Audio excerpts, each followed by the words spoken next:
நம்ம எல்லோருடைய வாழ்க்கையிலயும் நம்ம ஏதாவது ஒரு இடத்துல அவமானங்கள சந்திச்சிருப்போம். அதையே நம்ம ஒரு மூலதனமா எடுத்துக்கிட்டு செயல்பட்டா, எந்த அளவுக்கு உயரத்த அடைய முடியும் அப்படிங்கிறதுக்கு உதாரணமா தான் நாம இன்னைக்கு ஒரு கதைய கேட்க போறோம்.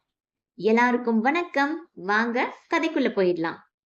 மன்னருடைய அரசவைக்கு தான் ஆரம்பிக்க இருக்கும் கல்லூரிக்காக ஒருத்தர் நிதி கேட்டு வந்திருக்காரு. "நிதி தானே, இந்தா வச்சுக்கோ" அப்படின்னு சொல்லி தன்னுடைய கால்ல இருந்த ஷூவ வந்தவர் மேல வீசி எறிகிறாரு மன்னர். எதிர்பாராத நிகழ்வால் ஏற்பட்ட அவமானம் வந்தவரோட மனச ரொம்பவும் கஷ்டப்படுத்துச்சு. இருந்தாலும் ஒரு நல்ல விஷயத்துக்காக தானே அவமானப்படுறோம் அப்படின்னு தன்னைத்தானே தேத்திக்கிட்டு மன்னருக்கு நன்றியும் சொல்லிட்டு வந்தவர் கிளம்பி போயிட்டாரு. நாம அவன அவமானப்படுத்தி ஷூவ வீசினோம். ஆனா அவன் நமக்கு நன்றி சொல்லிட்டு போறானே அப்படின்னு மன்னருக்கு ஒண்ணுமே புரியல. திடீர்னு வெளியில சத்தம் கேட்கவும் அமைச்சரை அழைத்த மன்னர் அங்க என்ன சத்தம் அப்படின்னு விசாரிக்கிறாரு. "நீங்கள் தந்த ஷூவ வித்துக்கிட்டு இருக்கா மன்னா. கல்லூரி கட்ட மன்னர் தந்த ஷூ அப்படின்னு சொல்லி வித்துக்கிட்டு இருக்கான்" அப்படின்னு அமைச்சர் சொல்றாரு.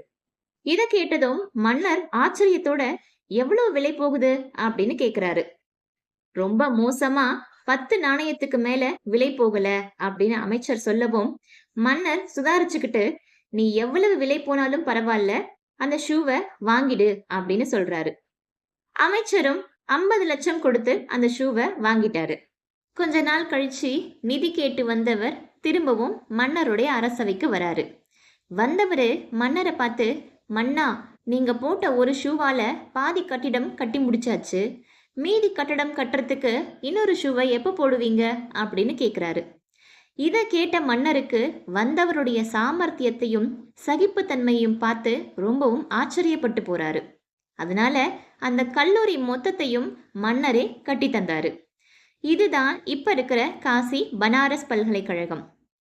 இந்த கதையிலிருந்து நம்ம என்ன தெரிஞ்சுக்கிட்டோம்? அவமானத்தை யார் ஒருவர் அவமானம் அப்படின்னு நினைக்கிறாங்களோ அவங்களால நிச்சயமா ஒரு நாளும் எதையுமே சாதிக்க முடியாது. ஒவ்வொரு அவமானமும் வெற்றிக்கான படிக்கட்டுகள் அப்படி நினைச்சு நம்ம செயல்பட்டா எந்த ஒரு வளர்ச்சியையும் நீண்ட நாட்கள் யாராலையும் தடுத்து நிறுத்தவே முடியாது. கடைசியா அவமானம் அப்படிங்கறதும் ஒரு விதமான மூலதனமே அப்படின்னு சொல்லி மீண்டும் மற்றொரு கதையில் உங்களோடு சந்திக்கிறேன். Bye friends. தேங்க்யூ.